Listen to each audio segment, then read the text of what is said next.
देखो, जिस समाज परिवार परिवेश में आप रहते हो ना, औरत होने के नाते आपको हमेशा शिक्षा दी जाती है, अरे त्याग करो, अरे औरत हो तुम, अच्छे संस्कारों से घिरे रहो, अपने जीवन की कुर्बानी दो, अपने जीवन का बलिदान दो।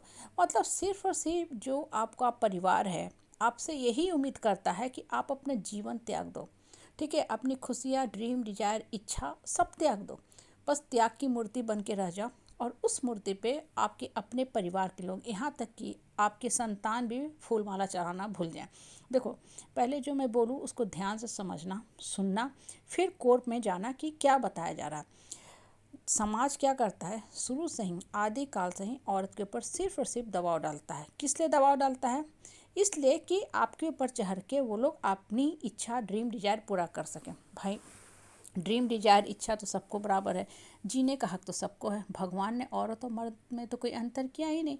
औरत को बोला जाता है अर्धांगिनी, मतलब आधा अंग। जैसे भाई आप जीवन जी रहे हो उसी तरह हमें भी जीवन जीने का हक है।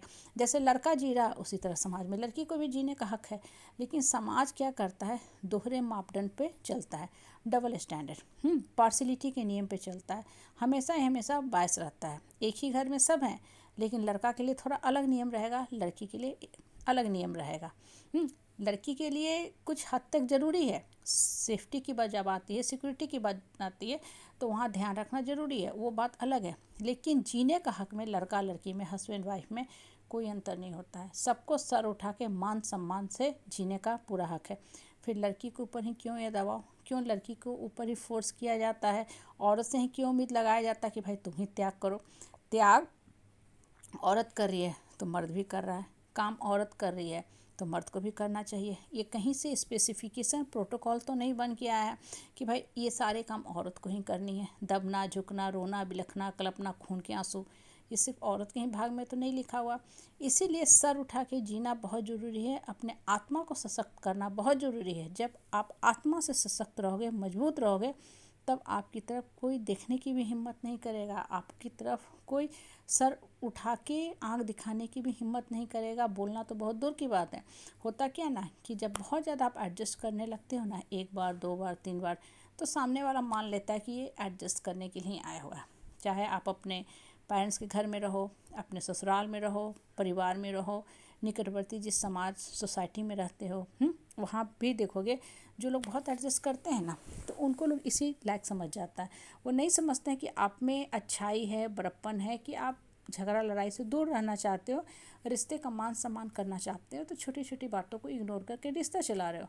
तो लोग आपकी अच्छाई को वीकनेस समझ लेते हैं, कमजोरी समझ लेते हैं, और आपके ऊपर चढ़ के रहना शुरू करते हैं कि तुमको और हम दबाएंगे, तुमको और हम दबाएंगे, मतलब तुमसे और हम कुर्बानी लेते जाएंगे। इन द मीन टाइम वो आपको ट्रीट कैसे करते हैं, बिल्कुल एक डोरमैट की तरह, पायदान की तरह, सरे गले केले की तरह, कि तुम इसी लायक हो। मतलब जलील करेंगे, जली कटी बातें कहेंगे, जब चाहेंगे कुछ भी बोल देंगे। यहाँ पे थोड़ा सा रुक जाओ, त्याग करो, ज़रूरी होता है।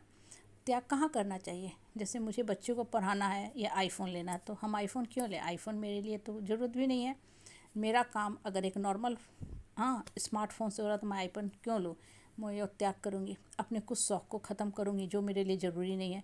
मेरा एक सिंपल डिओ से काम हो रहा है तो बहुत महंगा मैं लोमानी का क्यों लूँ, परफ्यूम क्यों लूँ, डिओ, मेरा काम नॉर्मल से हो जा रहा है। तो वो त्याग ज़रूरी है, क्योंकि बच्चों का कैरियर बनाना है, पढ़ाई करना है, और भी फ्यूचर के लिए सेविंग करना है, तो वो त्याग ज़रूरी है।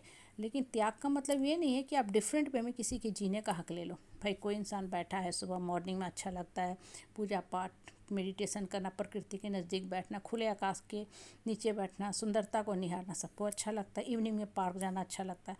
अब आपको बोले कोई कि नहीं त्याग कर दो, घर में मुस्टैंड भरे हुए हैं, 6 लोगों का खाना बनाओ, तो वहाँ तो आपके जीने का हक लिया जा रहा है, आपसे त्याग नहीं लिया जा रहा। वो आपके ऊपर चढ़ के बैठे हुए हैं, सिर्फ और सिर्फ आपका शोषण, दोहन, दमन किया जा रहा है।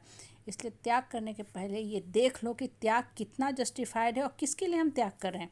अगर मैं रात भर जाग रही हूँ, बच्चे की अच्छी परवरिश कर रही हूँ, बच्चा मेरा जन्मा है, रो रहा है, तो वो त्याग ज़रूरी है कि मुझे अपनी नींद की कुर्बानी देनी है। बच्चा अपने आप को सोशल मीडिया से दूर रख रहा, पढ़ाई कर रहा, तो वो त्याग ज़रूरी है, उसका करियर बना रहा है। इसलिए त्याग करने के पहले ये देखो हमारा त्याग किस मकसद से किया जा रहा है, किस पर्पज़ से किया जा रहा है। नहीं तो लोग सिर्फ और सिर्फ आपको इस्तेमाल करके आपकी जीवन लीला को ख़त्म कर देंगे।